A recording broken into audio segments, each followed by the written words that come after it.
Got to love modern technology. Now instead of book reader at a game, we get to deal with ebook reader at a game.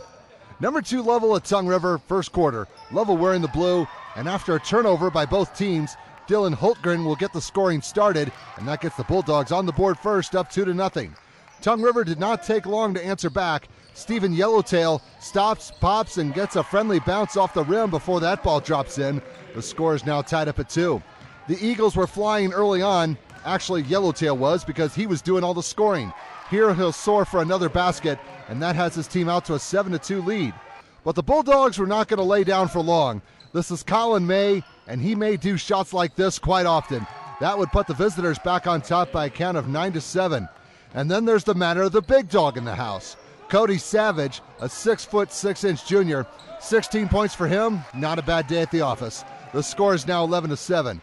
The home team would hang around. This is Matt Yellowtail with a long ball of his own, but the ref said he stepped on the line, so it's only 2 points. But his team's only down 11-9, which will do for the moment. But the opposition would show them how it's done behind the line. May, again. There's 3 more of his 25 points in this contest. Visitors still lead 14-9. Lovell has a number of big guys on their team. 6 guys at 6'2" or taller. Morgan Baxendale is one of them, and the boys in blue are enjoying their biggest lead so far. It's 16-9. TR was not going to go away. Jacob Moore eyes it, spies it, and buys it for 3. 10 points for the senior, and the Eagles are still within striking distance, down 16-12. The home team did not need to use their eagle eyes on this one. Moore's pass to the hoop is mostly open. He'll get it up and in to add to the score, and we now have a 16-14 game. Then the Bulldogs went bird hunting. May is in the corner, and he says, "Watch this, birdie." He had a hot hand in the first half, and his team is up 19-14. He did not always score from long range. Sometimes he tried to get a little closer. Round and round and round it goes before it drops for 2. Nice trick. The boys in blue led 21-16 after the first 8 minutes. Second quarter, TR was keeping it close. Stephen Yellowtail scores quickly off the inbounds, and his team's only down 3. It's 21-18 at this point. The Bulldogs will keep the opposition at arm's length. Here's Ryan Clark getting in on the act. That 2-point contribution has the scoreboard reading 23-18. On the other side, eventually Matt Yellowtail learned his lesson. Stay behind the line and you'll get more points. There's a 3 ball in the side pocket. He's got it figured out. TR trails 25-21. Let's get someone else in here. How about Tanner Dockery?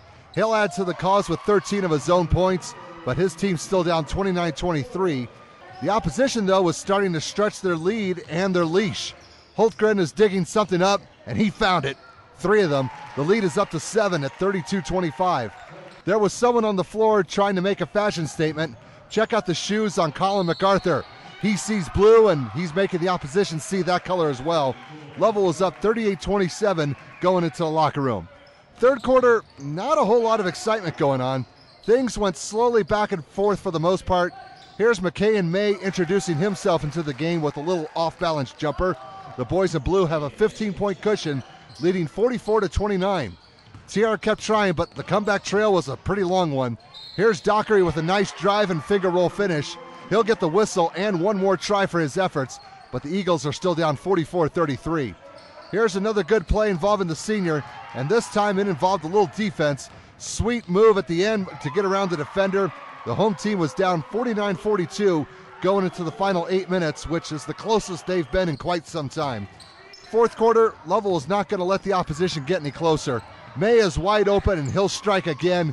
He's regained his shooting touch to give his team a 56-44 advantage. Let's wrap this up. Not much else was going to happen. We'll give the last highlight to Savage, who will finish the fast break turnover, as the Bulldogs will get the W in comfortable fashion, 69-56.